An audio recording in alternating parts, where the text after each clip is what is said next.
so much. I love you so much. I love you so much.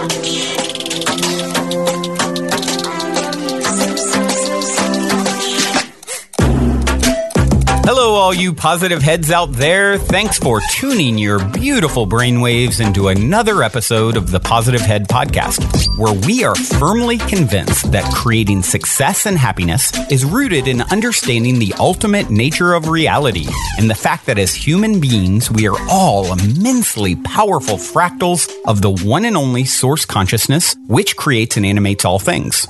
Now, of course, understanding this powerful truth is one thing. Applying this incredibly empowering wisdom to everyday life? Well, that's another, which is exactly why we provide you with a fresh serving of soul food for thought 5 days a week to help constantly remind you of what matters most. You are it. And I'm your host, Brandon Beecham. I'm the reflection and extension of you who will be here each Wednesday interviewing a different consciousness changemaker. And on the other 4 weekdays, leading the way to ensure that your perspective is consistently expanded, your vibration is constantly elevated, and your heart is overflowing and full. Also, before we jump into today's episode, I'd like to take a moment to tell you about a few sponsors that not only help to make it possible to produce this show 5 days a week, but that I'm also genuinely passionate about promoting. Especially since they're helping to fund all the cool projects we have in the works, such as the Positive Head app, the docuseries that I'm intending to begin shooting within the next year, and whatever else we dream up over here at Positive Headquarters to help spread consciousness across the planet. Now, if you're short on time or just super excited for today's topic and want to dive right in and skip these ads, feel free to fast forward about 4 minutes to get right into today's show. That being said, I strongly encourage you to listen because the reason I'm passionate about my sponsors is because they've made a huge impact in my own life, which is why I've aligned with these organizations. And I firmly believe they can do the same for you too. The first longtime stellar supporter of the show that I want to mention is Gaia. If you're not familiar, Gaia is the go-to source for streaming consciousness content online with over 8,000 video titles. And you can sign up for your first month for only 99 cents at gaia.com/positivehead. That's spelled GAIA.com/positivehead. The second sponsor I'm extremely passionate about promoting is Purium. It's no mystery that bringing your mind, body, and spirit into balance is necessary if a person truly intends to manifest the greatest and greatest version of themselves.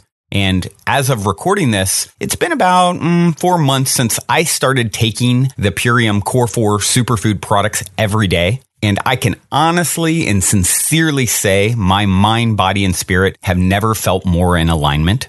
If you've been looking for a way to easily get superfoods into your system every day with a simple plan that can help you reestablish a healthier foundation and relationship with food, I cannot recommend for you to start with the Purium 40-Day Ultimate Nutrition Plan, which includes a 10-day metabolic reset and cleanse enough.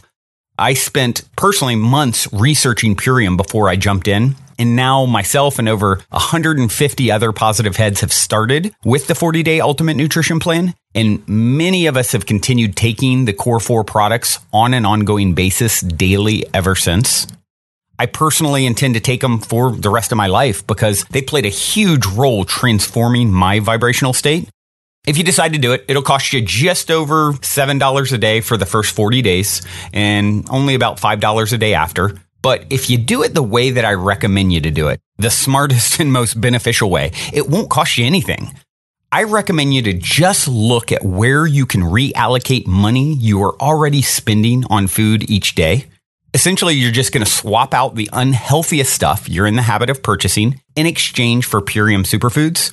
And this way, it costs you nothing to participate in the transformation and cleanse. And it creates exponential benefit because now you've replaced something that lowers your vibration with something that is going to make you feel super high in the healthiest kind of way.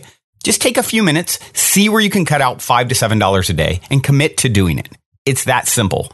Also, for support, we'll be doing a big group transformation with other positive heads and soul family once each month for support. So I recommend, going right now, ordering your 40-day Ultimate Nutrition Plan bundle so that you have it when the next group transformation starts. Procrastination is not your friend. Order it now. You can thank me later, because I can assure you, you will not be sorry you've decided to send a message to the universe that you're ready to step up your vibrational game and reclaim your health sovereignty. Just head over to ishoppurium.com. That's spelled ISHOPPURIUM.com. Be sure to use the code POSITIVEHEAD, all one word, for either $50 off or a 25% discount, whichever is greater. And also, if you want to learn more details about the Purium products, why I'm so passionate about promoting them beforehand, you can go check out several videos I shot discussing these things in greater detail. You can also hear my interview with the very inspiring founder, David Sandoval. Much, much more over at positivehead.com/transformation.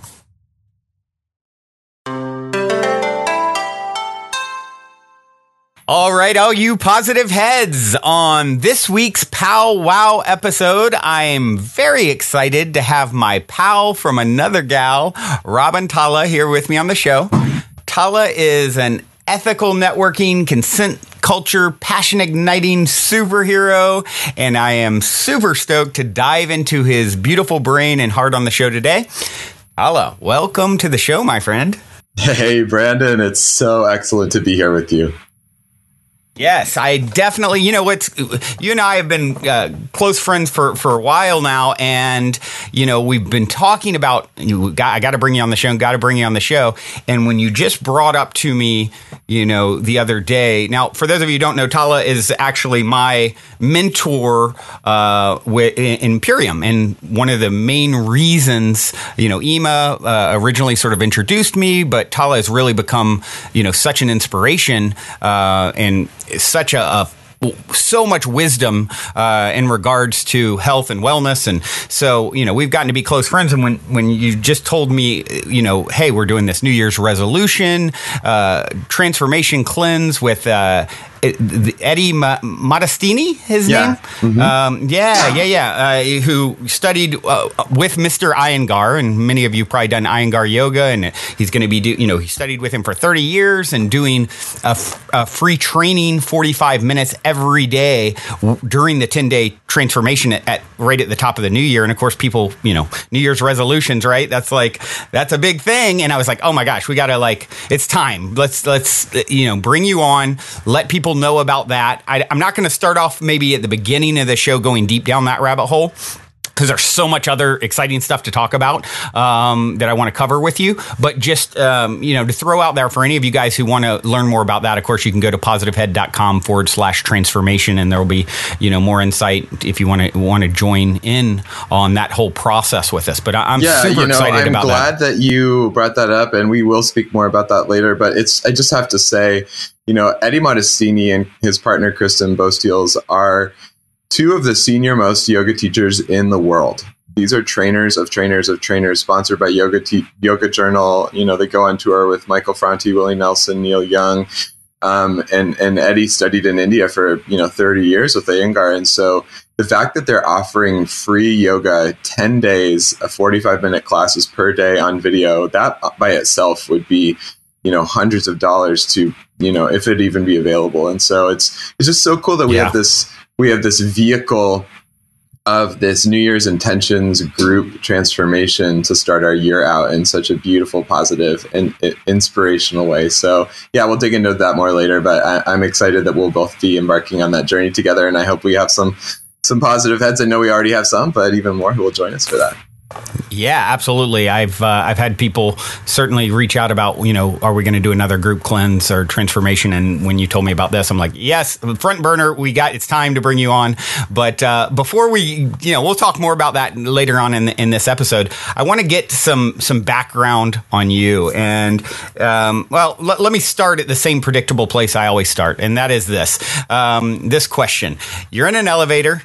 You got 10 floors to answer. The woman next to you looks over, says, what's your passion? What do you say? My passion is to create love, connection, sustainability, peace, and justice in this world. So there's one floor. But I would go on to say, I've been an activist my whole life since I was raised, homeschooled, and then in an alternative school, really being empowered to live my passions. And I always knew that from mentors like Martin Luther King and Gandhi and Harriet Tubman and all sorts of world changers I studied, that I wanted to make a significant impact on the world and devote my life to changing this world for the better. And I've done a lot of frontline activism. I've done a lot of celebration and creating beauty and art in the world. And what I've come to now in my life is really helping people with ethics of sustainability, peace and justice and compassion to elevate their financial abundance so that together we can use economic power. As I see much of the influence in the world is being controlled by the people with the financial power. I want to raise an army of philanthropreneurs, as we like to say, to create the economic power to protect sacred lands and to mitigate climate change and to provide arts education for underserved children and communities, to do all the healing work that our world so desperately needs. That is, you might have hit 11 floors if it's a really slow elevator, but you earned it. So let's do this. A little more background. How did you end up on this path? I know you had I had a very traditional upbringing, very conservative Christian, that sort of led me down to start exploring other, ideologies and philosophies. And I know with you, because we are good friends, I know you had quite a different upbringing with your path. Maybe you can give us a little insight into your background. Yeah. I was raised by hippies in the Midwest as a little feral child running around in the woods barefoot on our 40-acre llama farm on a lake in southern Indiana. Bloomington, Indiana, wow, where my parents moved because of the incredibly prestigious music school. And we quickly came to learn that actually the Dalai Lama's family, his older brother and much of his family, and therefore a lot of Tibetan incredible people, refugees and people moving to create freedom in their lives after the Chinese occupation, ended up in our little, liberal arts progressive bubble of a southern Indiana town of Bloomington because of the university there. And so the town is a really interesting place. And I was homeschooled, as I mentioned, and then went to one of the oldest alternative schools in the country, Harmony School. And also at the same time, my mom raised me and my sisters on the Sufi path, the universal Sufi path. And for people who may not have heard of that, Sufism is academically known as the mystical branch of Islam. However, when you talk to Sufis, they will tell you, most at least will tell you, that Sufism existed long before Islam, and it is really the mystical path of the Persian desert. And it sort of formed itself to Islam once that was the predominant religion of the area. But truly, Sufis believe, just like every other mystic path, that everything is connected and everything is part of spirit. And therefore, every path has legitimacy and gems to offer. And so I grew up going to Sufi camp in the Midwest in Lake of the Ozarks, Missouri, with a big community of people from all over the Midwest United States doing things like, Japanese tea ceremony and Lakota sweat lodge and Sufi dancing in a circle, holding hands, singing prayers, Buddhist walking meditation, finding our spirit animal meditations from the time I was 5-6 years old. And so, I've had this really interesting mixture of activist and spiritual and artistic. My dad is considered one of the best musicians in his class of folk music. in the world. Oh, wow. So my parents were doing old time music and contra dancing and stuff like that. So that sort of like lays the foundation of my upbringing. I was able to actually meet and be personally blessed by the Dalai Lama when I was 12 years old. He put his hands over Wow. mine in prayer position, and we touched foreheads and looked in each other's eyes, and he is giggling the whole time and blessing me and blessing the scarf around my neck and all that. And so, you know, all of that through my childhood and then my teenage years actually led me to straight out, well, through some like rainbow gatherings and also hip hop. I'm a MC and poet and beatboxer. So through sort of the rainbow gathering scene and sort of underground hip hop, I found my way when I was 19 out to the Bay Area, California. I went to my first Burning Man, and that started a path of, I think I've been to Burning Man now 12 times, thrown theme camps a couple of times, and you got me beat by 5 years. Wow,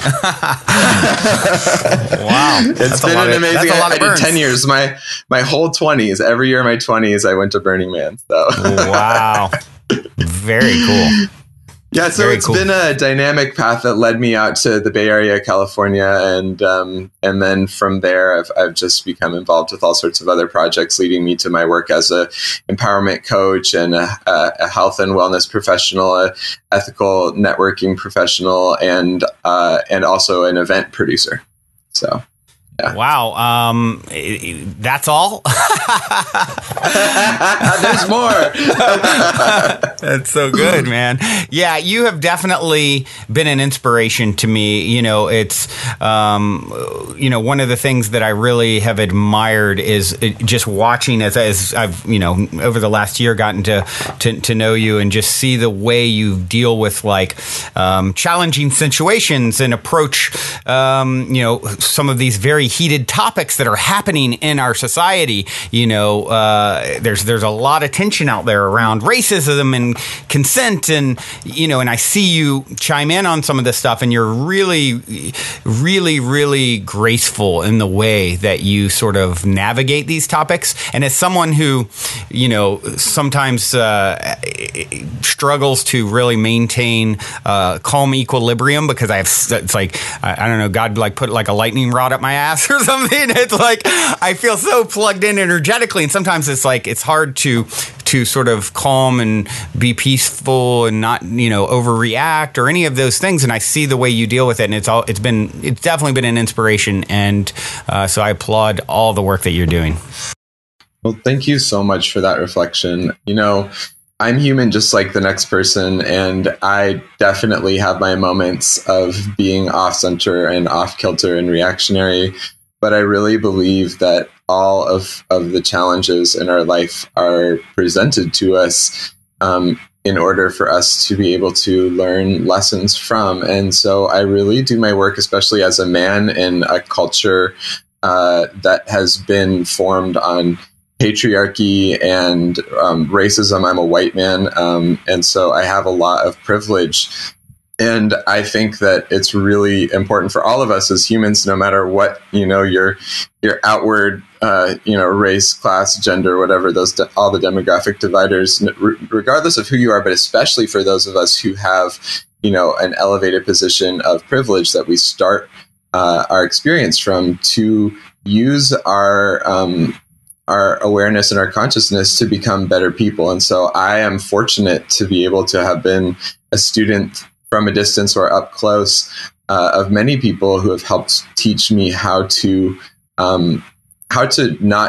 stand strong and to face and directly engage with challenge and with conflict and with difficult topics, but to do so with compassion and with patience, and to really think about, you know, what is going to create a solution here. You know, it's good to recognize the problem, but also what is going to lead that to the world that we want to create. Yeah, absolutely. And you know what you're just this actually brings up something for me, and you're actually the perfect person to bring it up to. I'm curious what your thoughts are. I love, all the listeners know I'm such a dork for plays on words, and so a while back I came up with, I've always loved the word powwow, right? I just like the way it sounds, and I'm like, oh, these are powwows, right? Like let me coin that. So I call these interview styles powwows, PAL, and it's I'm bringing a friend on, and we're talking about things that are like, wow.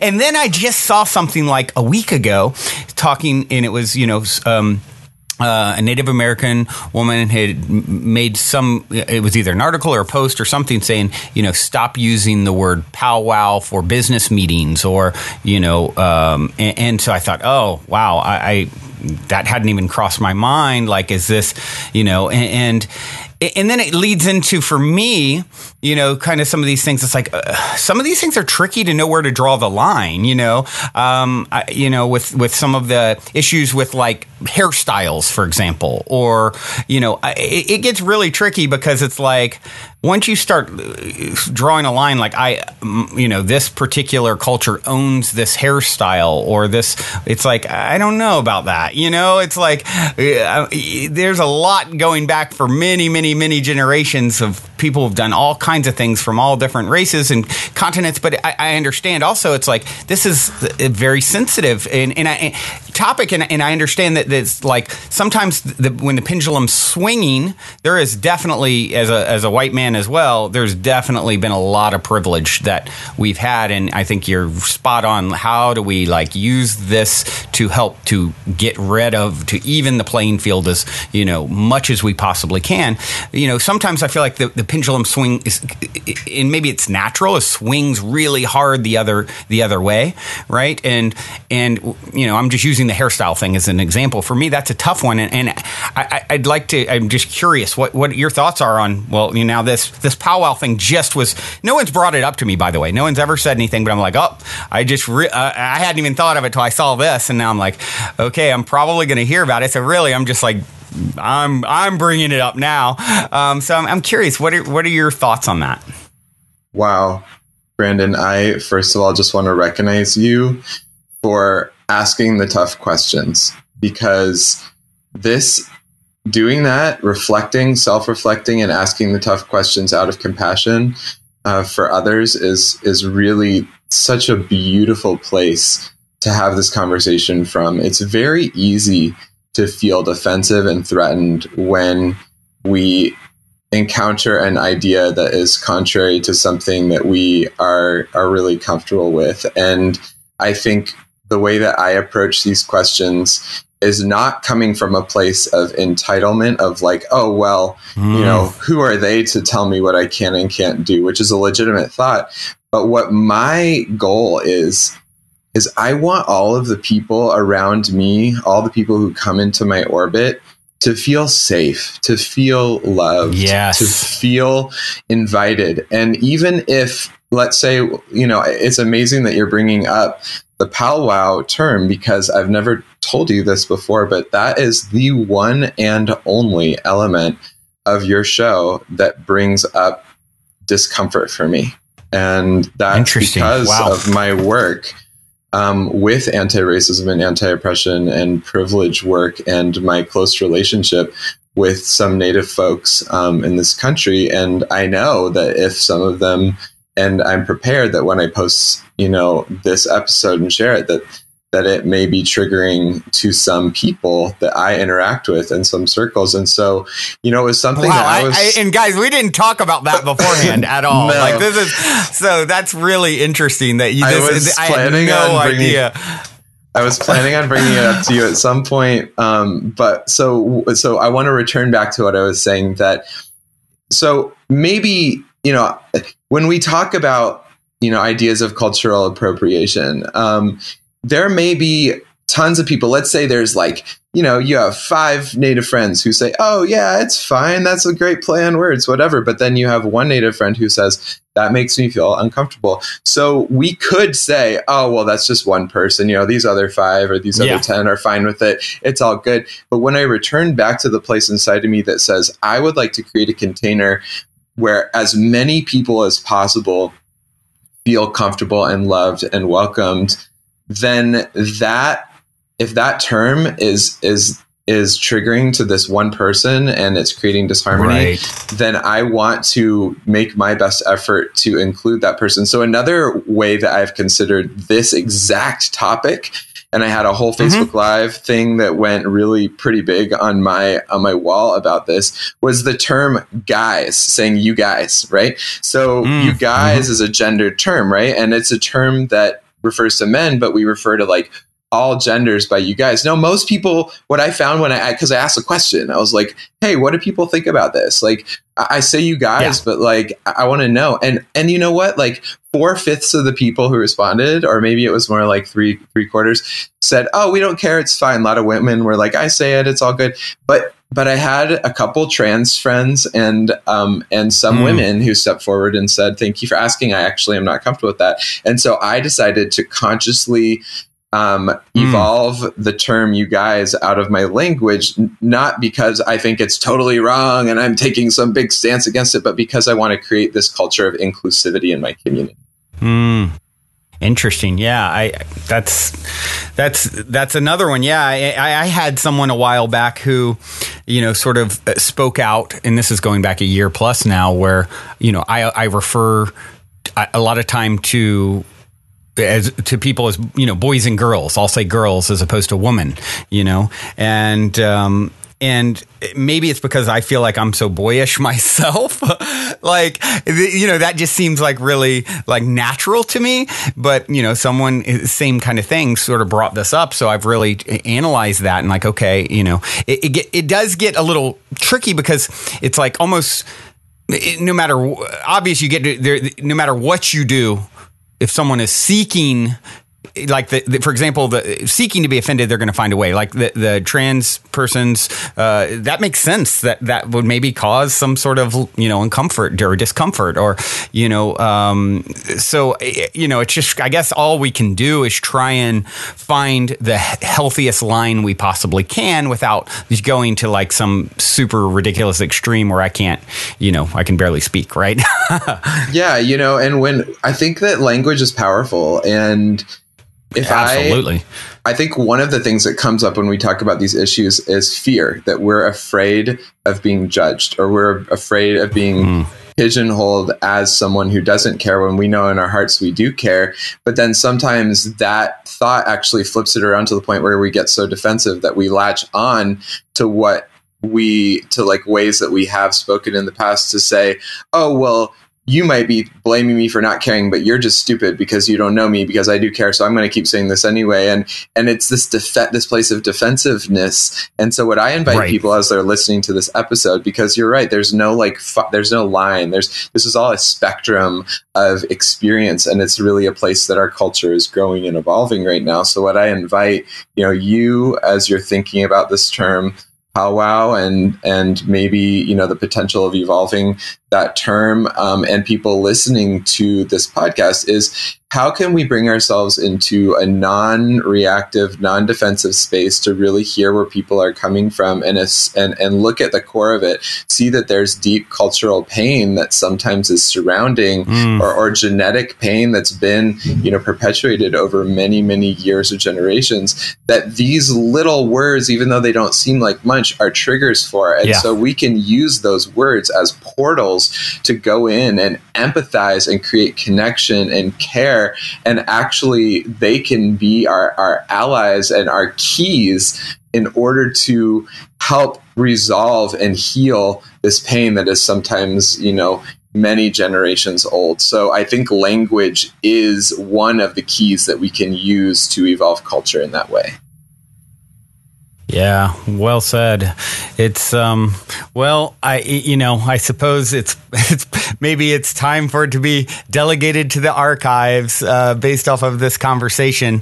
I think it's really, really interesting that it's something that you are already, you're already like thinking about, and like I said, and I'm probably not as well. I know I'm not as on the sort of cutting edge of awareness of some of this stuff that you are. I mean, I can see you out there on the front lines of, all of this stuff, really, really diving in deep, and it's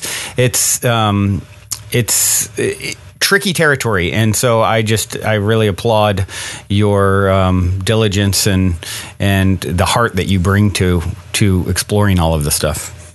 Well, thank you so much. I want you to know that I'm here as an ally. I want to support you and anyone listening to this to engage in this way, because I truly think it's all of the drops of water that make up the ocean. And so as we look out into our culture and we see things like, there was just this self-described neo-Nazi who was convicted for ramming his car into a crowd in the Carolina protest that killed, an anti-fascist protester, Heather Heyer, and he was convicted. But we see things like that happen. We see unarmed, Black people being disproportionately gunned down by, police, and we think, how can we change this? And it seems like such a big problem, and sometimes we might feel powerless, but really the way that we change our culture, the way that we evolve our culture into a more peaceful and just place is by the small conversations, is by the small actions that each of us take together to raise the awareness and the consciousness, and to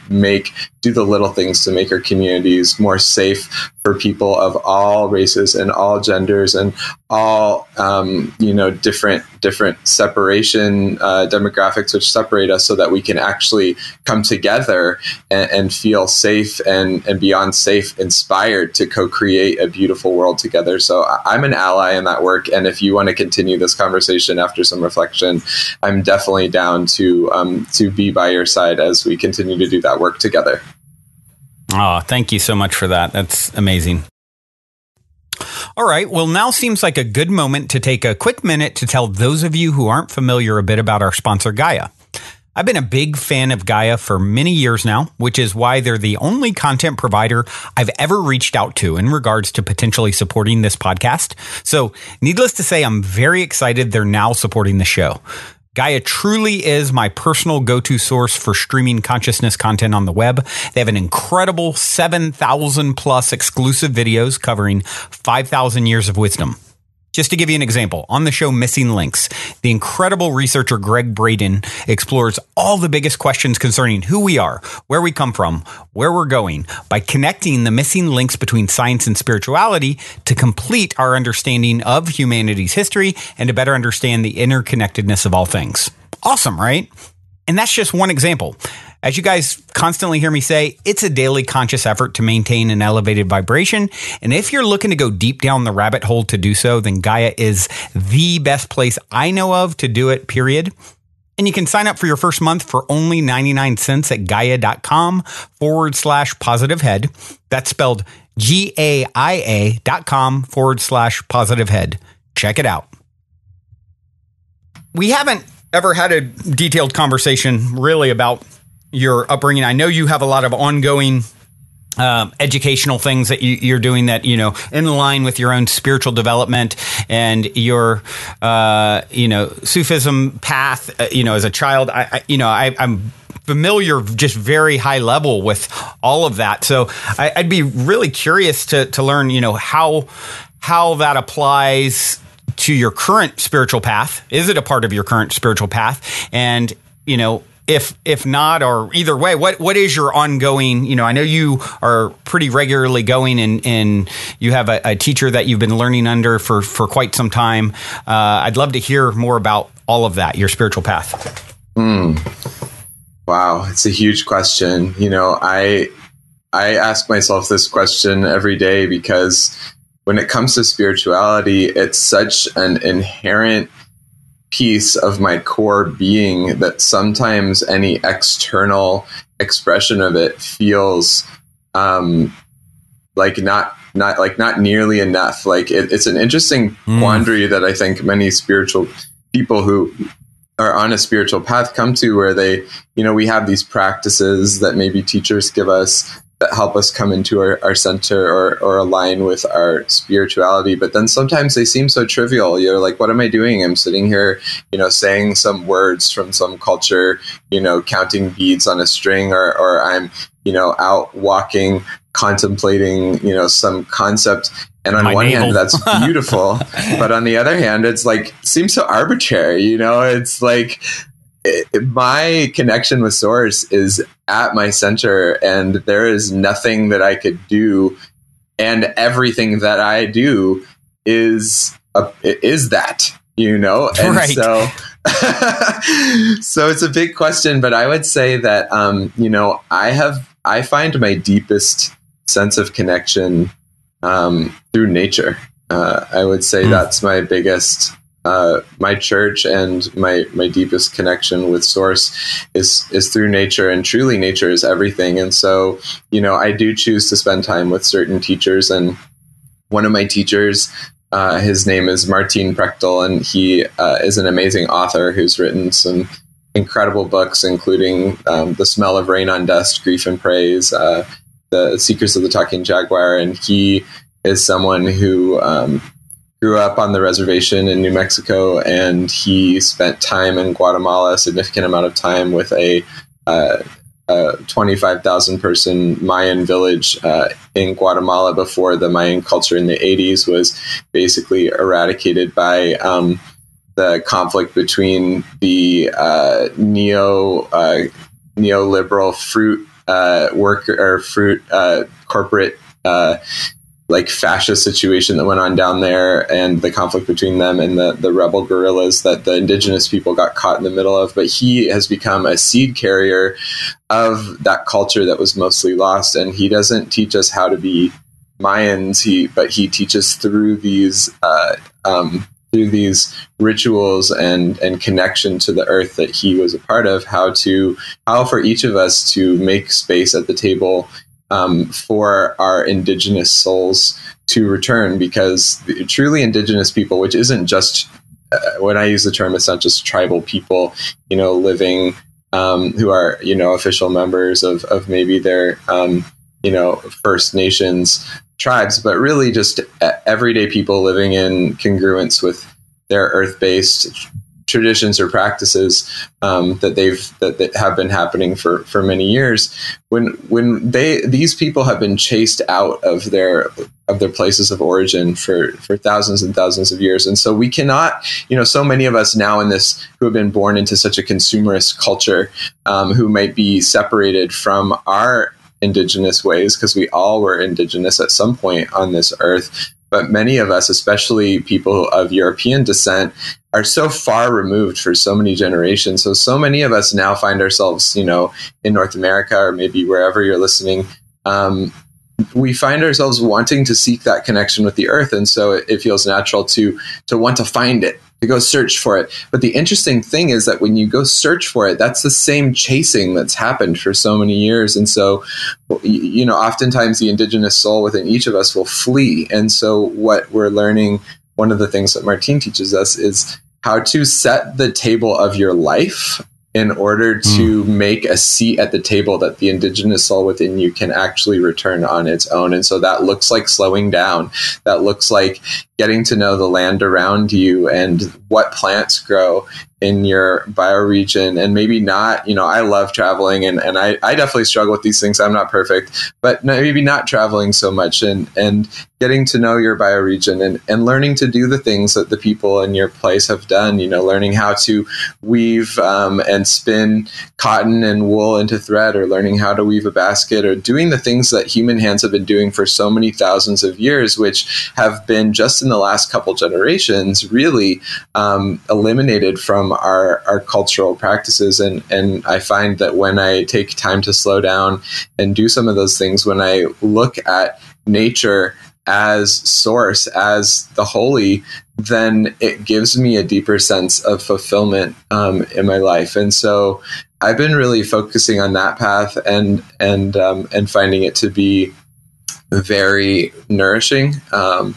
And then I also definitely hold my Sufi practices that I was born into this lineage. It's a mysterious story of how it came to the United States. It's, through a series of teachers from Persia that brought it to India in many, many generations ago. And then it mixed with all sorts of Buddhist and Hindu culture. And then in the early 1900s, that particular lineage was through a teacher named Hazrat Inayat Khan, was sent to America and to the West and found its way into the hands of some amazing people in the Bay Area, where it mixed with the hippie bohemian culture and actually became sort of reborn into the original bohemian roots of sort of what that tradition started with, expression and poetry. Some of these Sufi poets like Hafiz or Rumi that of. I mean, the Sufi path was at one point very, very artistic, and in many places continued to be that way, but some places came more into an austere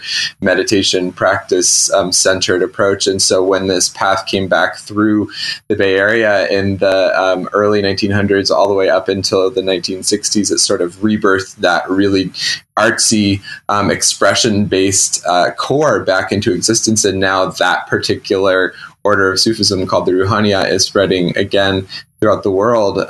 And so I was born into that. And so regardless of some of my questioning sometimes of like, who am I to be, practicing this ancient Persian lineage? I'm some like white hippie hip hop cat, like grew up in the Midwest and like in California, but still spirit put me here, and so I have these teachings that have been passed through thousands of years of lineage that I was born into. And so I do still use many of those practices and my connection with teachers that I have formally initiated with on that path for other elements of my spirituality. So, I think I could probably wax poetic about this topic for a long time, but suffice it to say that I think that my spirituality is constantly evolving, and I just seek to find teachers and guides. And these days, a big part of my spirituality is personal growth, and people like Brene Brown and the work that she does around vulnerability and authenticity and shame and resilience and belonging.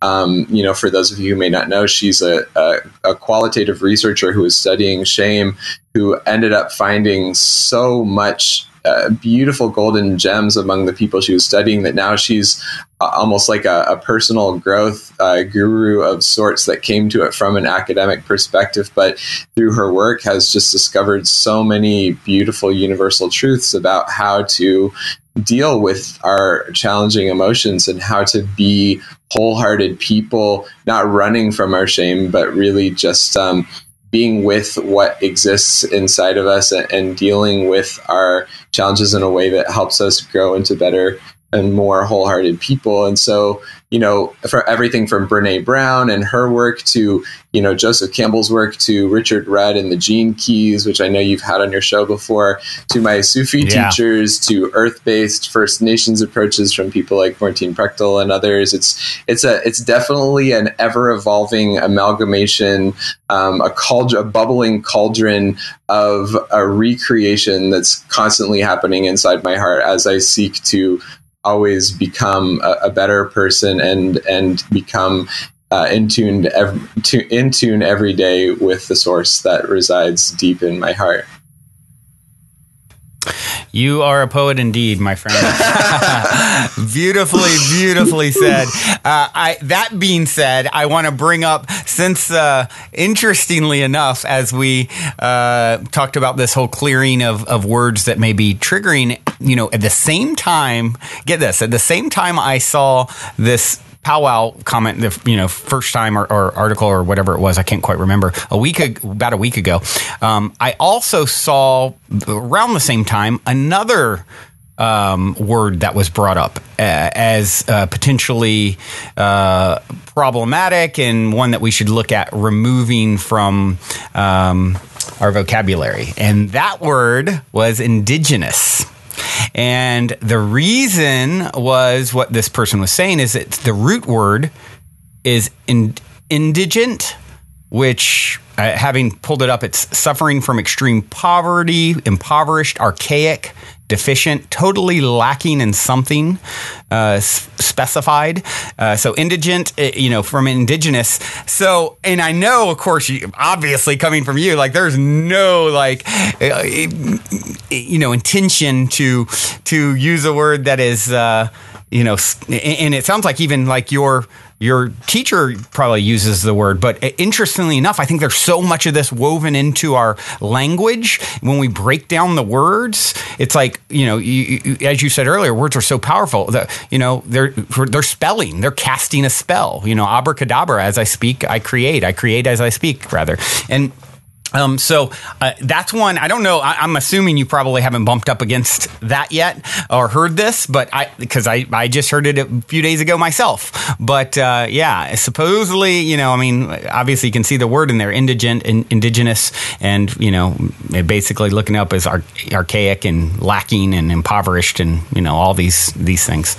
Yeah, I actually have not heard that one. So thanks for bringing it to my attention. Yeah. I figured. Yeah, my teacher does use that word. And it's interesting, too, because etymology is also tricky, because sometimes words appear to come from one place, and they may or they may not. Maybe don't. There's sometimes other roots, too. Right. So that's one I'm going to have to look at. So thanks for bringing it to my awareness. Yeah. And I thought of that even as, because I heard it a week ago, and it's not like I've looked into it. So as you said it reminded me. And so I looked it up, and, seeing the word, part of the definition, archaic, it's like, okay, I bet you this was derived from this word by whoever originally coined it. You think of, I could definitely see the way too full of himself ancestor of mine or yours, the white man. Oh, these people are archaic. Let's call them indigenous. Another thought I have on that actually is, and this gets sort of deep, is like, okay, so when we look at the word like archaic or indigent, and like there are all these associations with like someone who is not like wealthy or doesn't, like someone who's doing hard work or is like has to work for that, in turn is based on an association that doing hard work is bad, and that we want to get away from that.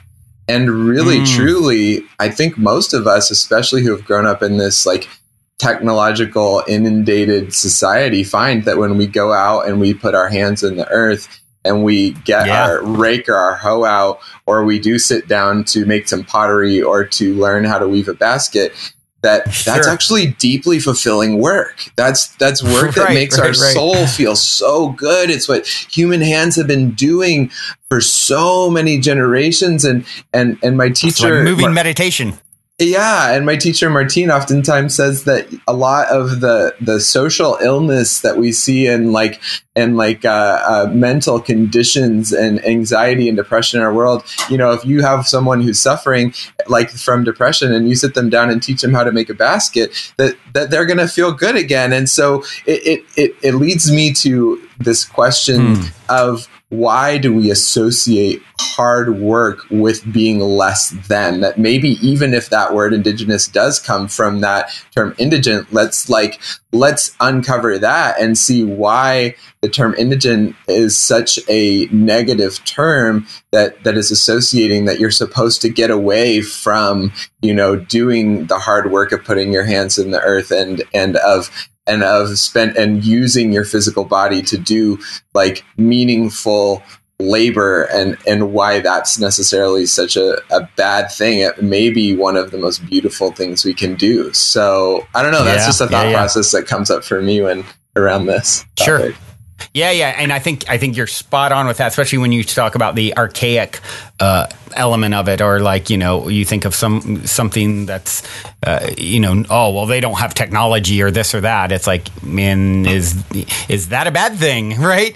Of course, when you look at what, and of course, just looking it up, there's a couple, definition 1, 2, and then one being suffering from extreme poverty, impoverished, obviously but what that's is like poverty, it's like, right. Is poverty like not having money? It's in one of his books, he talks about in the intro about, and this is Martine I'm referring to again, about how with a lot of native folks, they were living close to the land and they had everything they needed. And I think we can talk about this in a lot of different cultures. They have everything they need already, but then this like modern culture comes in and tells them, oh, because you don't have money, you're poor. And it's like, what was the definition of poor? They were actually abundant. Like, sure, they didn't have money, but they had food from the land and they traded for, all the things that they needed. But then all of a sudden there's the system that comes in that says, well, because you don't have this plastic stuff and you don't have a TV and you don't have, you're poor. And all of a sudden they think of themselves as poor. And it's like this, I think there's another story that I heard somewhere. I'm trying to see if I can remember it right. But it's like, there was like, I think I saw this on Facebook. It's like, you could pick any culture, but they say, oh, there's a Mexican fisherman who fishes and catches enough fish to feed his family and maybe to sell a little bit and meet his needs. And then he does that for 3 or 4 hours a day. And the rest of the day he lies on the beach on his hammock or plays games with his kids. And so then the wealthy, fisherman comes in from the north and says, oh, well, what if you're doing so good as a fisherman?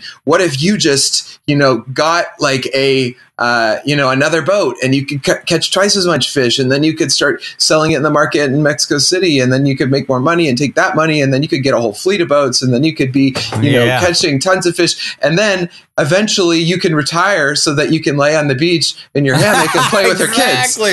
And he's like, I already do that. Like, I don't need that. I was like, what is our definition of poverty and wealth? It's an interesting, brilliant. Yeah. I love that. I love that so much. Yeah. As someone who has scaled businesses, I can so relate to that story, because it's like, as a serial entrepreneur my whole life, it's like, oh yeah, the entrepreneur is someone who won't work for someone else. They're just so, they're so against the idea of working for someone else and being their own boss. So they're a slave to themselves for 60 hours a week, right? Or 80 hours a week, or whatever it is. It's the same kind of thing. And it's like, I think this is a place. No, that's great. I think this is a place that actually leads into like another topic of our conversation, because like there is, and I am an entrepreneur as well. And I think that there's also, at the same time that we explore this concept, there's also a very powerful and amazing, liberating beauty to be able to work for yourself and to create,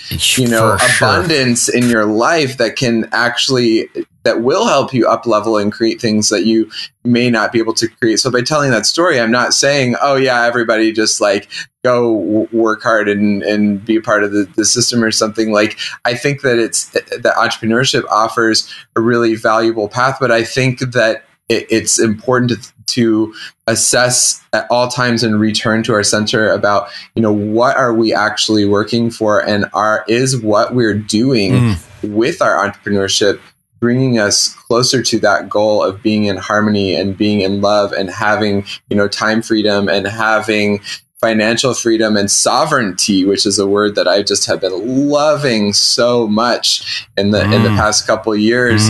Do the actions that we're taking bring us to that? And that's why I thought about for a long time taking the path of being, a coach online. And like, I think I've accumulated the experience and skills to be able to at least make some kind of humble offering to folks who might want to seek out, my, advice in terms of a coach. But I look at so many of my friends who are existing and who are building businesses in that space, and I see them working really, really, really, really hard to constantly recreate their content and constantly, and it's like, how different is that from bagging groceries? I mean, it definitely has a much more like meaningful substance to it.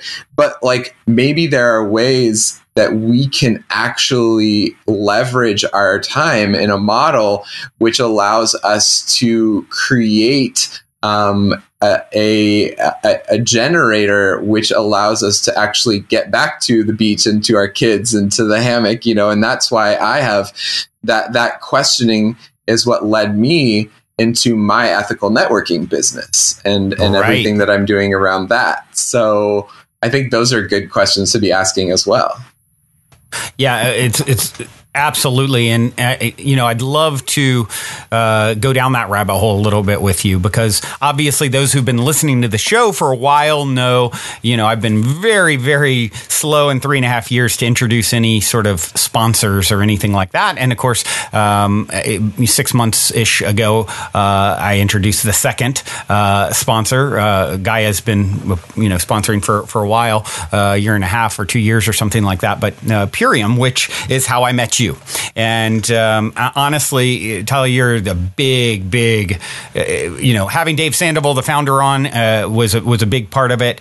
Having Amy on, his partner shortly after, she's amazing. But really, interacting, I've interacted the most with you, and you've really been the biggest inspiration. When I started looking at this, like, okay, anything I'm introducing to my audience, this is like holy ground for me, this show. And it's like, I've done a lot of things to make money in my life as a serial entrepreneur, and this wasn't one of them.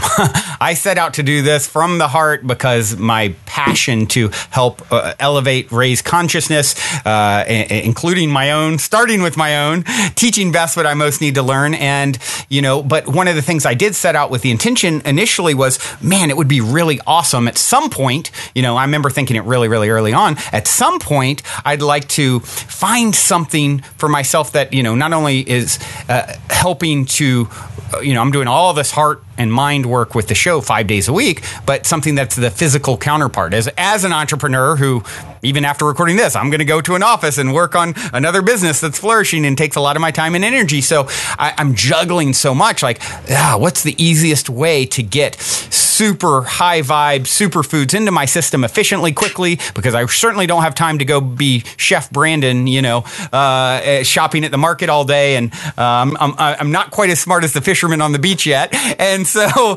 and that's when I was introduced to Purium and then you, and I was just so impressed. And then, with the whole network of people and getting to go to the convention, which luckily was right down the road from my house, and being like, oh my goodness, this is like a festival with a mission, right? I mean, the people, the heart energy that I felt, and then, starting to experiment with the products and sharing that with the audience, and then, seeing transformations for people like, our friend Ian, who lost 40 pounds, and, just like I've been taking the products literally every day since. So, I'd love to maybe just spend a few minutes, you talking a little bit about, your journey in ethical networking, because you've really stepped into, Purium's a pretty big and ever-growing organization, but you really are stepping in as a major leader in the organization, and for good reason. So, I'd love to just hear whatever it is you have to share about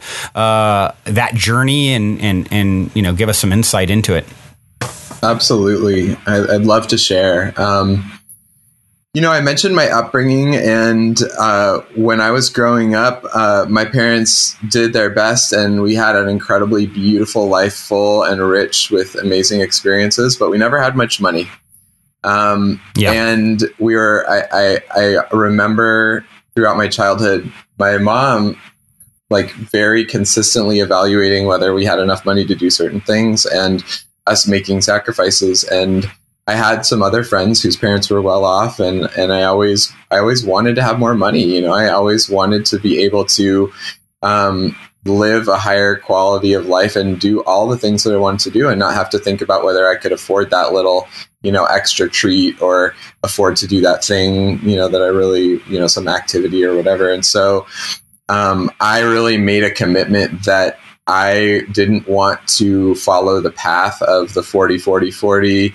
I wanted to live my life now like I wanted it to be. I don't want to spend my time pinching pennies and saving for some retirement, after, my 40 hours a week for 40 years or whatever. I want to live my life now. So after I came out of high school, I just started living my life. I chose not to go to college, and I decided I just wanted to travel the world and experience super fun things and go to protests and environmental. I did a tree sit, first tree sit east of the Mississippi, participated in, and I went down to the School of the Americas protest in Columbus, Georgia. And I ended up being invited through a reggae hip hop kirtan band that I was part of at the time back in my hippie days. Through a gig in Colorado, I met the Entheon Village folks, Matt Atwood and Coco Polly and Ben Holt, and ended up going out to Burning Man for my first time with Maps Camp, which became Entheon Village. And so I started going to the West Coast, and Burning Man led me to all the West Coast festival culture. And so I basically spent my entire 20s living in one of the most expensive places in the world, the Bay Area, and having a blast and having so much fun and emceeing and DJing and stage managing and managing workshops and working in the back end of events and throwing my own events, which are always fundraisers for good causes that brought together hip hop and underground bass music culture. I had a production company called Cyphertown, and I did a lot of that work, and it was so much fun, but I never really had much money, and I was always struggling month to month to make ends meet and pay the bills. And that was okay. It always worked. And I ended up supporting myself mostly, to be completely honest. I was trimming in Northern California and working as a manicuring agent in the cannabis industry. And then I also started driving for Uber and Lyft in the Bay Area. And that was great. That sort of started exposing me to the social sharing economy, where I could, just download an app on my phone and choose when I wanted to work. And that gave me the kind of freedom that I wanted.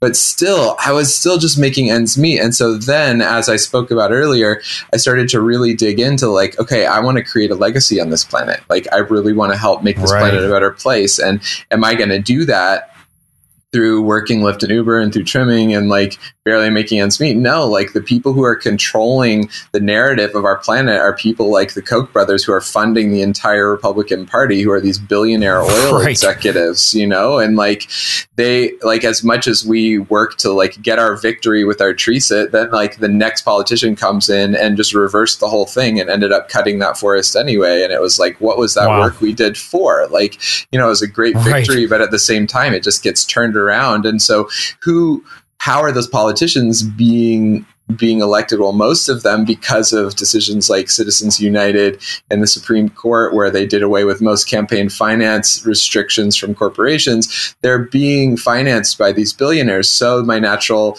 line of thinking was, we need to be the billionaires. So I'm okay, yes. Am I going to be that? I'm with you on that one. Am I going to be a billionaire by doing what I'm doing? No, I'm not. Okay. So how do I become, and I'm not saying necessarily want to necessarily become a billionaire. I mean, I don't know, maybe that'd be good, but I've been saying it my whole life. I want to become a billionaire to use money to get rid of money. Okay, there you go. Yes. So I'm with that. So basically then I started looking. I was okay, what can I do to get there? And what I ended up finding was network marketing, also known in the past as MLM. Now, I will be the first to say that most people in the world do MLM, what's now known as network marketing in many circles, all wrong, super wrong. A lot of the time, many of the companies who utilize this model, they start from a place of scarcity. They tell people, oh, go out and get your friends quick before someone else does. Or they force everyone who wants the products, which are oftentimes really great products, to be a distributor, because how else are people going to share them? We got to make them be a distributor and sign up for their auto ship and their membership and blah, blah, blah. Well, people hate that. I hate that. Why would you ever want to be in that energy? It's it's weird. It's pressury. It's salesy. It doesn't feel authentic. It turns people from just relating with their friends naturally into these salespeople who, and then you're why are you contacting me? Are you just trying to get me to buy something? These are all super legitimate thoughts. And so when I started looking at network marketing, what I saw is I saw that culture, but when I looked deeper, I saw that the business model isn't actually anything to do with that. That's more the culture that people are using the business model. Just like you could have really crappy Mexican food at Taco Bell, you can also have a restaurant that's creating like handmade, really delicious artisan, Mexican food. But just because Taco Bell sucks doesn't mean that amazing artisan restaurant sucks, right? So just like that, any company, any retail company can be run really poorly and with crappy products, or else it can be a great retail establishment that's selling eco goods, fair trade from around the world.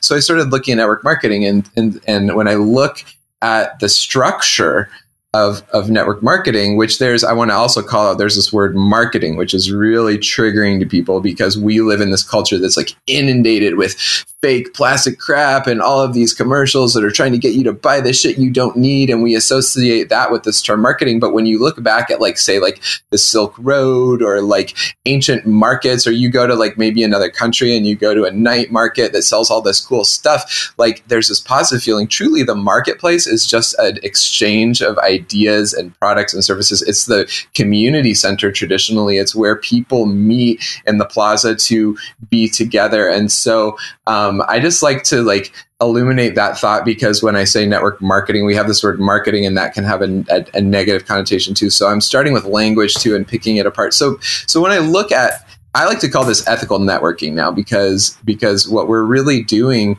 is utilizing a system which is the most equitable system of wealth distribution on the planet, and we're doing it in a way which comes from abundance mentality. And actually, we're connected with this company, in this case Purium, which is run by my good friends Dave and Amy, who have been were some of the original founders of the organic movement back in the 70s and 80s. And they didn't get into this because they wanted to start a company and find some product that they could sell. They got into this because they're passionate about healing the planet through nutrition and helping people's lives be empowered by gaining physical sovereignty over their body vessel by not having to be beholden to the for-profit medical and pharmaceutical industry, by eating good food. It's a philosophy of naturopathy, which says that if you provide your body with the right nutrition, then your body knows how to heal itself. So these amazing people have been working, Dave and Amy have been working with nutrition and superfoods. Dave was one of the first people to ever import coconut oil before coconut oil was a thing into the United States. He's been working with a lot of these foods long before they were, trendy and at the tip top of culture. And so they had this beautiful product because originally they were making products for other companies, right? And these companies were selling products in the retail space, and the retail space incentivizes competition, which drives quality down in order for people to get the lowest prices, right? And to be able to increase the profit margin. And so all these companies were coming to them as a white labeling company. They were making these products, selling them to other companies, which put their label on them and sold them in stores. And all the companies that are selling them in stores are saying, hey, can you just cut that quality a little bit so we can get it cheaper? We need it cheaper. And Dave and Amy eventually were like, no, that's not what we're here for. We're here to create beautiful, amazing products. So that's why they created Purium, to be able to have this, the word Purium is pure and premium together. To create products which actually give us the nourishing plant ally medicine that our bodies really need. And so they created this company. And so I could go off on the science and the purity of the products. Every single batch of every ingredient is lab tested down to the molecular level using infrared spectrometers to be way beyond the USDA organic standard, totally non-GMO, and not just non-GMO, but products that remove glyphosate and environmental toxins that come from Monsanto from our lower gut and reheal the damage done, to be totally free of any kinds of traces of chemicals, pesticides, grown in rich, dark, 80 feet topsoil, mineral rich, that's so rare in our world, in these pristine environments with single source water hundreds of miles away from any kind of polluting industry. I mean, I could go on and on about, you've heard my history. Like, I am someone who will only stand for the most powerful, dehydrated beautiful, at 60 degrees. So yeah, no heat, right? Yeah, every other powder you ever get from the store is dehydrated between 100 and 118, under 118 considered raw. But like, if you imagine like wheatgrass juice under 118 degree heat, like you're going to lose so much of that vitality. Yeah. So like Dave is someone who talks with indigenous folks and with old timers and combines that with modern science. And he learned from this old timer a way to dehydrate at 60 degrees. That's room temperature. That preserves 99% of what you were getting if you were in your kitchen juicing fresh every day, cleaning your juicer and growing bubbling tanks of spirulina on your counter. I mean, not even the best hippies do that. So it's like, right. so here you have this company that's doing all this for you and creating this really simple, accessible system of nutrition, which is part of the reason I'm so passionate, is because if we want to help heal the world, we have to go outside of just preaching to the choir. We need to be able to create things which people, busy parents who are working 3 or 4 jobs and, may have no choice but to take their kids through the fast food just to get some kind of food in their body, have an alternative. They have something that can be quick and easy. And so making it accessible is truly how we go outside of our circles of people who are already awakened and help other people. It's like the gateway to a healthy lifestyle. So the company, I could go on and on about that, but I want to return back to saying that when I started looking at all this, I found that the system of network marketing, of ethical networking, is a system which distributes wealth by how what you get in is what you put, or what you put in is what you get out. So any person, regardless of age, gender, class, race, ability, educational status, financial status, can start their own business. Or typically, and Brandon, you know this more than anyone, probably, like, it takes hundreds of thousands of dollars, to start a business. And then you're developing your own products, you're developing your own website, fulfillment, funding. I mean, most entrepreneurs are in the red, operating at a loss for 3 to 5 years before they even turn a profit at all. And it sets such a high bar of entry that it's hard for everyday people. And I think we see people more and more trying to start their own businesses on, Instagram and social media and everything, who are struggling, who it looks so easy, but 90-some% of businesses are going to fail. So here you have a system where this company has created everything you need. They have the products which are tried and true for 25 years. They have all of the marketing that's gone through several different iterations that is totally fine-tuned. They have their fulfillment, where the manufacturer and the distributors are in total control of all of the quality. We're growing with these products with love and intention. Our CEO, instead of living in the Hollywood Hills, it lives in a glorified barn on a piece of land that he's protecting near Sequoia National Forest. And he's doing sweat lodges and preserving an oasis in the desert for animals to be able to drink, so a water bottling company didn't take it over. I mean, this is a company that's truly founded on love and intention. Exactly. And then utilizing a system where, instead of the true, people have heard this term, pyramid scheme. Well, the pyramid scheme is a corporation, because if you think about, let's say, Whole Foods, you got your people bagging groceries at the bottom, and then maybe you have people who are stocking the shelves, and maybe you can make your way up to a manager level position. But as the chain of promotion goes up and up, there are less hierarchy. There are less and less people that are making more and more money. And if you look on Wikipedia right now and you search wealth, income, disparity, or something like that, you'll see that the average CEO makes in 1 hour what the average worker makes in a month in our country. And so you have all these corporations where the money is all going to the top. And how many of those backers are going to become the CEO? None. There's no opportunity there. You can't. Our whole system is based on this competition thing where we're all idealizing these success stories that are actually such a small percentage of people that can even create that. So with network marketing, if done right, if done in a way where people are coming from a heart-centered space, They're using consent culture in order to ask questions and ask permission to share. They're sharing something that's made a beautiful impact on their lives and that people want and need, not being salesy, not throwing brand names out there all the time, letting the website sell the products, but you just telling your story using Brene Brown's work around the power of authenticity and Joseph Campbell's work around the hero's journey format to get out there and be storytellers about things that we care about. And then when people want that, they can use our code. So Purium is an affiliate marketing company where you can get a code just like Uber and Lyft, just like Airbnb. You can share your code, but instead of getting credit, you make 20% cash on not just the first time people order, but on every single time people order for life. And people love these products and they start using them over and over again and incorporating them into their lifestyle. So imagine if you shared Airbnb and with someone, and instead of that $25 credit, you got 20% of that, $1,000 rental that they're getting. Right. And then every time they use Airbnb, you got 20% of forever. What they use forever, And so with this system, if we utilize it and communicate with people in a heart-centered way, that's not burning bridges, but building relationships, and we're helping people get connected through the marketplace of something that they really, really want, then this particular system is actually compensating you based on your time and energy and what you put in.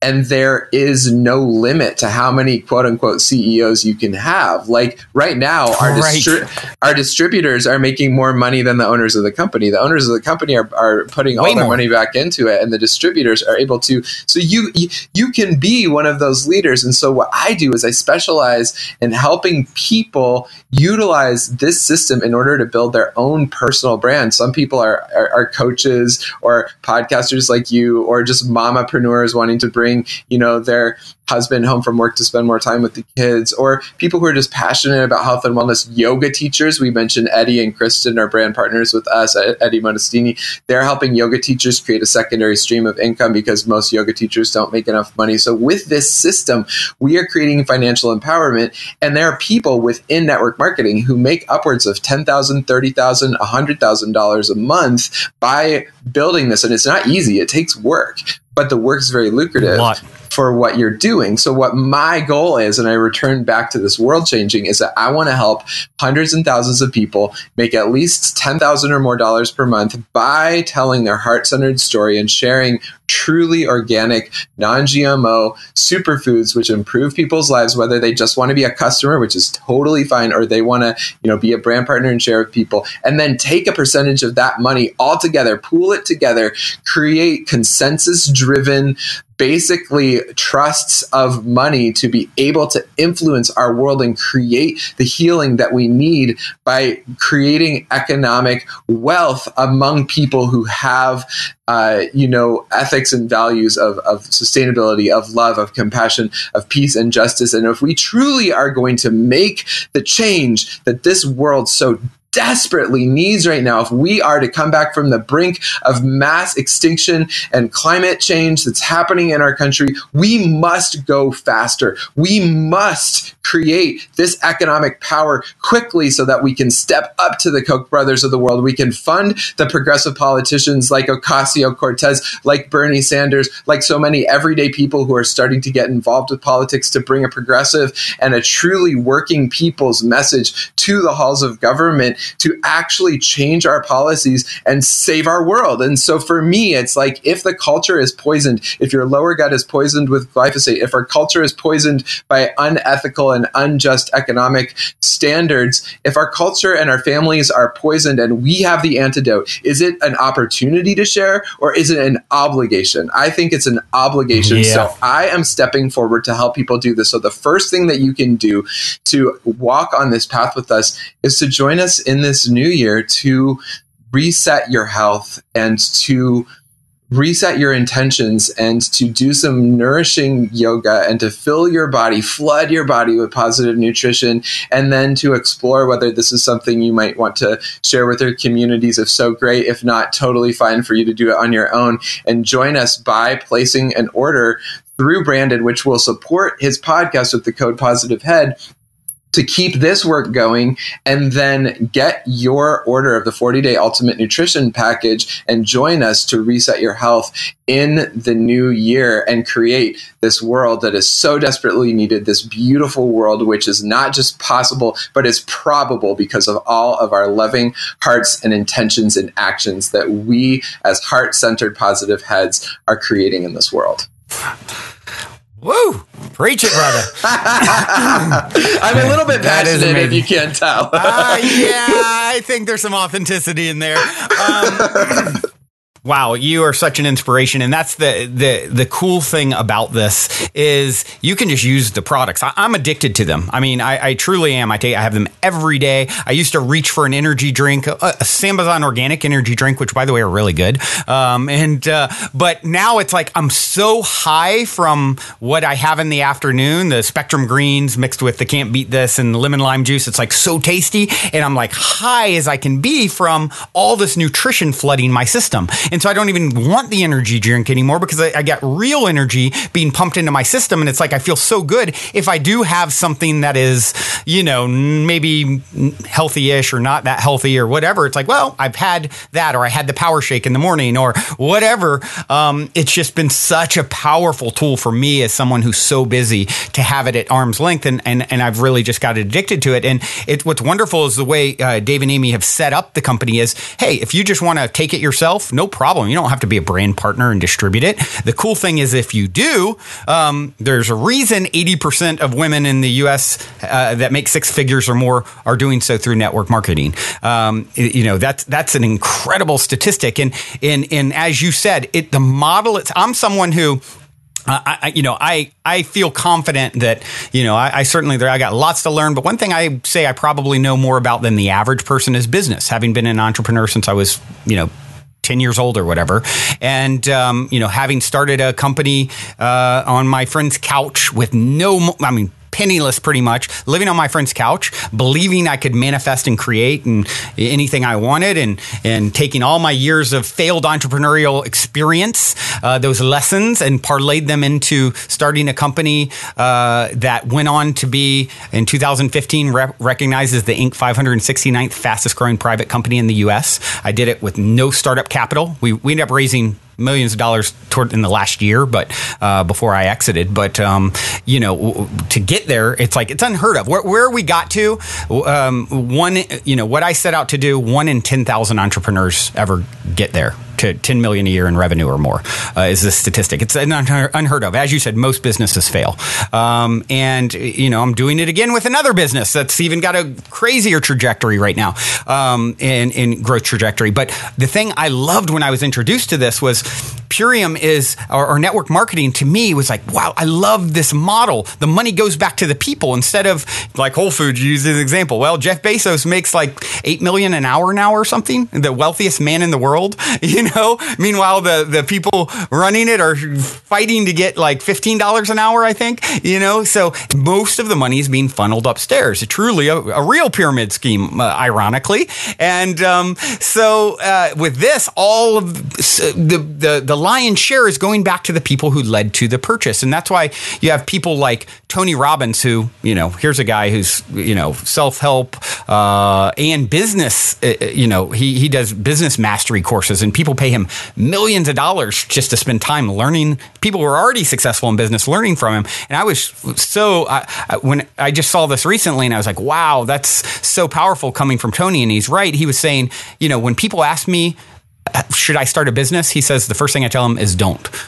It's too difficult for the average person. You got to have a certain kind of crazy to be able to wear a marketing hat and an accounting hat, human resources hat. I mean, there's so much that goes into it, and that's why I think most fail. They're good in one area, but not in another. And and then you got to raise all this money to get it off the ground usually, and years without being profitable. And he goes, what I tell people to do is go find an ethical networking company with products that you absolutely love. They already have all the accounting. They already have all the software. They already have everything. All you do is share your story and share the products if you truly believe in them, and I was like, wow, coming from him, it's like he's spot on. And that's why, when I was introduced to this company in these products, I'm like, yes, I will tie this in as a sponsor. And, and as a result, I know it will trickle out. A lot of people are just that have listened are taking the products, but, then you have the ones who say, wow, yeah, I want to make it a business. Okay, cool. Well, there's pretty much no startup capital necessary relatively, depending on how you sign up. It might cost you a couple $100, but, there's even an option where it's completely free to get started. And then you have people like you said, Tala, who are making $40,000, $50,000 a month, who've been working hard, but for like 4 years to get there, it's like, where else can you make something like that happening while you're actually just spreading a product that is just bringing incredible healing? So yeah, that's my 2.5 cents on it. You just got me fired up and excited. Well, I love it. And it's truly entrepreneurial training wheels. I mean, we're being paid to do personal growth work, because the way you get good as an entrepreneur is doing personal growth work, is improving your communication and your listening skills and looking at the places in you which have resistance around money or around being seen or around developing your voice. So it's such a win-win-win situation, because when you become a brand partner, and that just means that you get a code that you can share with people, whether you want to make money or you just want to share the products because you love them with your family and friends, you get access to this whole community of people who are, world changers and eco warriors and activists and artists and just everyday people wanting to change their health and their community in the world. And we all meet on a pretty much daily basis to do personal growth work, to do entrepreneurial training, things that you would pay thousands of dollars for in other settings. And people do. I have friends who pay $10,000 for a mastermind group, and we do our masterminds every day for free, because the thing is, this system online on Zoom, this system is based on mutual success. So rather than it being that competition based model that we talked about, with this, the more successful Brandon is, the more successful I am. The more successful you are through becoming a brand partner through Brandon, then the more successful he is. So it incentivizes us to offer as much value and content for free. And contrary to the more standard coaching model, where you would pay a coach money and then they'd provide you coaching services, and that coach just, once they have the money, I mean, yeah, of course they care and they want you to get better, but they don't have necessarily this as much of a financial incentive. With this, there's a financial incentive to continue indefinitely working with the person to help them be successful. So it's this truly communal model. It's actually permaculture. This is economic permaculture. This is it's far from a pyramid scheme. This is actually toroidal movement of energy. It's toroidal economics, because the money moves in circles, and then the money is empowering, and not just us and not just the company, but then the company is choosing to bring their economic power to organic farmers. I mean, we just helped a collection of Thai rice farmers who are about to be bought out by Monsanto and have to abandon their traditional rice growing techniques to adopt the genetically modified, pesticide-ridden farming style. And because of Purium itself, we were able to form those farms into a cooperative, and they turned down Monsanto's offers, and we guaranteed them a market share for their rice bran solubles, also known, I think they're calling it Toka or Toko now. If you look online about superfoods, that rice bran soluble, which is an amazing superfood, which helps burn the fat layer and release toxins so they can be flushed out of the body. Now they have a guarantee. The only, in fact, organic rice bran solubles in the world are being provided exclusively to Purium, because we created an economic model, cooperative model, and incentive for those farmers to continue farming traditionally. So it's just we could go on and on. It is a win-win-win-win-win-win-win situation all the way around. And this is the world that I want to create. So I have dedicated myself to this because I'm one of those people who has so many things that they want to do in the world. I have a list of my $1 million ideas. I have a list of the creative projects that I want to create. I'm going to have my own podcast at some point. But what I saw is so many of my friends, I'm also a DJ and a musician and a spoken word poet. And I see so many of my friends trying so hard to get their art off the ground and struggling financially to do it. And so what I decided is that I'm going to pursue this path of ethical networking for a number of years until I have the financial income, financial abundance to self-fund all my own projects, so I won't have to struggle like that, and so that I can support my family, because I don't have children yet, but I was raised in a daycare home, taking care of kids my whole life. And when I have children, I want to be able to world school them. I want to be able to travel all around the world. I want to have money for the luxuries that we want to stay in the nicest places and do the nicest things while giving back to the communities and doing, volunteer work and to be able to, relieve the pressure on my primary partner and not have so much financial stress, and maybe even like hire an au pair or a nanny to travel with us around the world. I mean, I have these visions and I like this vision. And I want, and I know that I needed to do something else to make that possible. And so now that's happening. Now this house I'm sitting in here in Northern California is completely paid for by Purium. I am my entire lifestyle, I'm making more money than I've ever made in my life with any other business or thing I've been a part of. And I'm just getting started. And so, you don't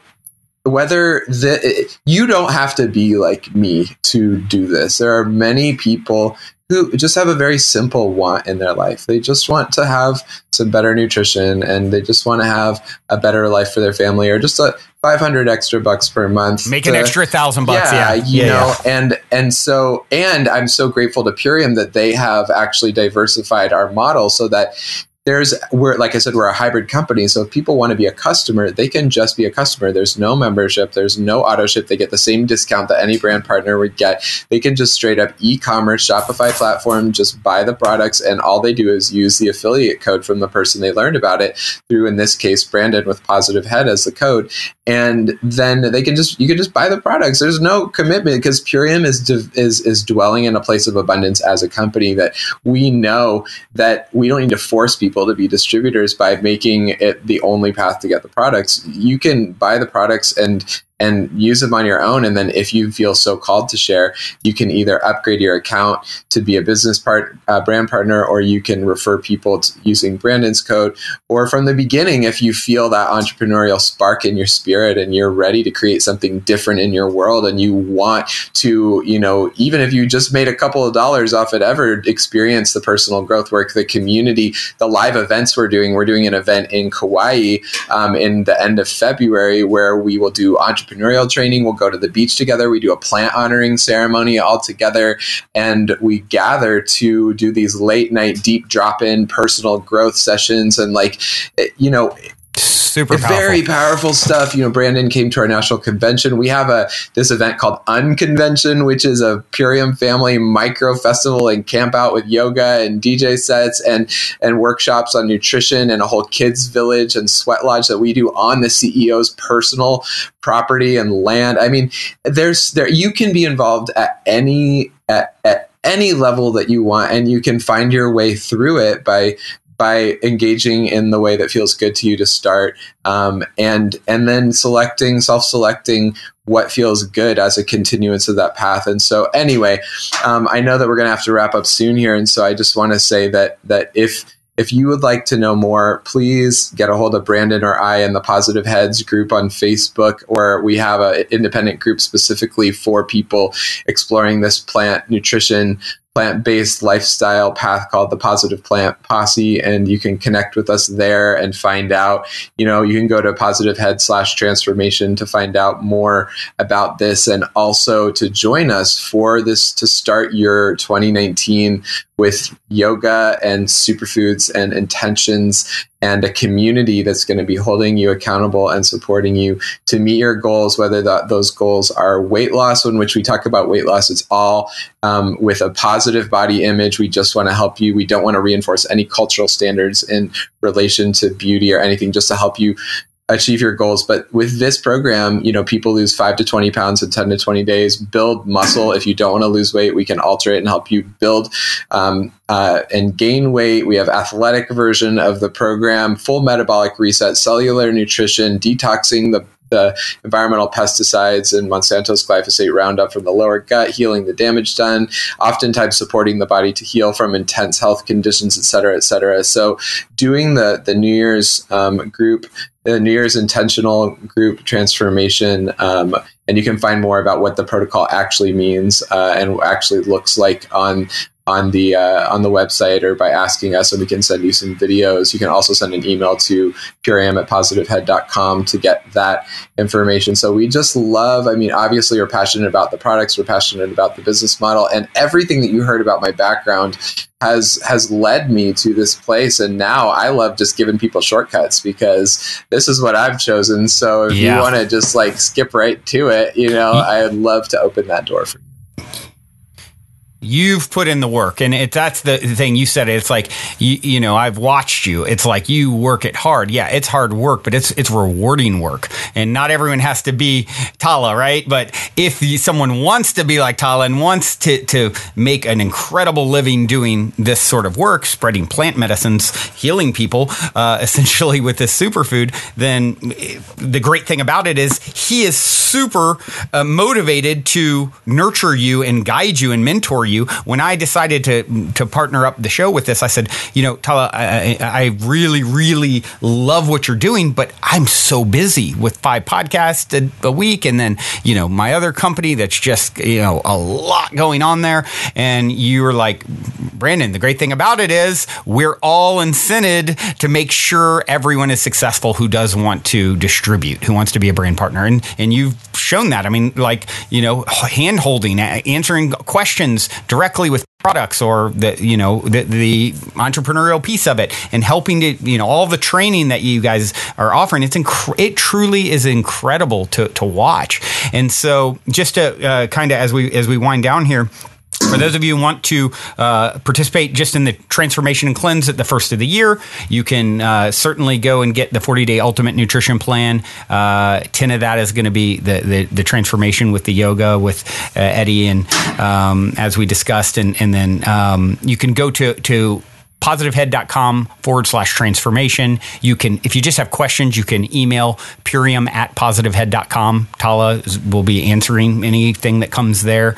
And if you already just want to go, you can go straight to the iShopPurium.com website and use the code positivehead, and you'll get 25% off. So, that's it's exciting. I'm excited. We had hundreds of people do it, last spring, and so I, with the New Year's resolution and everything, I think it's just like such ideal timing to do something like this. And I'm sure there'll be a lot of people. I'm imagining that will be coming together, sort of holding each other's hands through the whole process. I honestly found it much easier than I thought. Those 10 days, I had never done anything like that, with that little of solid food for 10 days. But because of the protocol and the way it's set up, you're having shakes regularly. It was like, wow, this is pretty easy. I was really surprised. I love food. So I was like, it was much easier than I expected, and I've been taking the products every day since. Wonderful. Well, Brandon, I just have to say that I am so grateful that Spirit led me to cross your path. You've become such a great friend, an incredible ally, and I'm so appreciative of the work that you're doing in the world, because y'all listening, can you imagine doing 5 podcasts a week for years on end? That's dedication. It takes a certain kind of crazy. Yeah, for sure. And that's the kind of crazy that I want to be around. So thank you so much for the work that you do. Thank you for that acknowledgement. And you are a beautiful reflection, my friend. And for those who want to just connect with you, in general, what is the best way to do that? I'd say, Instagram @Robin Tala. So ROBINTALA. You can find me on Facebook. I'm working on my public figure page. It's not totally worked out yet. It's got some stuff up there. You can check it out. If you want to listen to my DJ mixes, I DJ as Believer, BELI3. VER, and that's on SoundCloud. I have about 10 mixes up there. Cool. And I'm going to be rolling out more of my poetry, spoken word poetry soon. I'm just starting to marinate on that, but my brand is Dawn Breaking Soul. And so I will be launching that sometime soon. But I'd say for now, just, connect with me on Instagram and social media on Facebook. I'm constantly maxed out at my 5,000 limit on Facebook, so you can definitely follow me. I might not be able to accept requests, and I'm in the Positive Head group and the Positive Heads group and the Positive Plant Posse group. So, I look forward to connecting. Oftentimes when you hear people on podcasts, they can seem like, celebrities or like these faraway people. But you know what? Like, we're super accessible. I'm just like an everyday person. I go to the grocery store. I, go to festivals. I like walk around. Sometimes I feel lonely. Sometimes I feel not good enough. Sometimes I feel like no one likes me. Sometimes I wonder if I really have that much to offer the world. And so, like, if you feel inspired, just connect, because we're all people just doing our best. And that's what I'm doing too. And I love connecting and sharing and discovering, what you can also offer me and what you can offer the world too. So I look forward to connecting with each and every one of you that feel inspired to connect. Your humility is an inspiration. And those groups, it's Positive Heads with an S, which is a private group, with lots of listeners sharing, connecting, lots of magic there. And then just, health, wellness, Purium related is Positive Plant Posse on Facebook, both of those. So just to make sure you guys have that. And Tala, you are amazing, my friend. I do have one last question to leave you with, and it is this. In 60 seconds or less, what is the meaning of life according to Rob and Tala? The meaning of life is to live your deepest, highest, truest purpose, and to emanate and be in love as much and as often as possible. And so it is. Thank you, thank you, thank you. Tala, until next time, journey well, my friend. Much love, my friend. Thank you so much. Well, everyone, that concludes this week's interview episode. If you have enjoyed this positive download from our hearts and minds to yours, please take a minute, give us a rating or review on iTunes, since iTunes is the holy grail of all things podcasting. Your good reviews help us to reach more listeners. Also, we would be extremely appreciative if you would tell your friends and family about the show. Our sincere intent with the Positive Head podcast is to spread positivity to the world because we're selfish, quite honestly. I say that jokingly, but really only halfway joking. I'm referring to the good kind of selfish based on the knowing that we all get what we give in this life, because when we give, we're actually always giving to extensions of self, since we're all really one in the same consciousness, just in different bodies. So if you want to be a good selfish along with us by helping to spread the positivity, by all means, please proceed to shout about the Positive Head podcast from your rooftop. Otherwise, as you continue on your fabulous journey in this 3D reality, be sure to remember this. As long as you ain't dead, you're already positive ahead. Journey well, everyone, and thank you for being.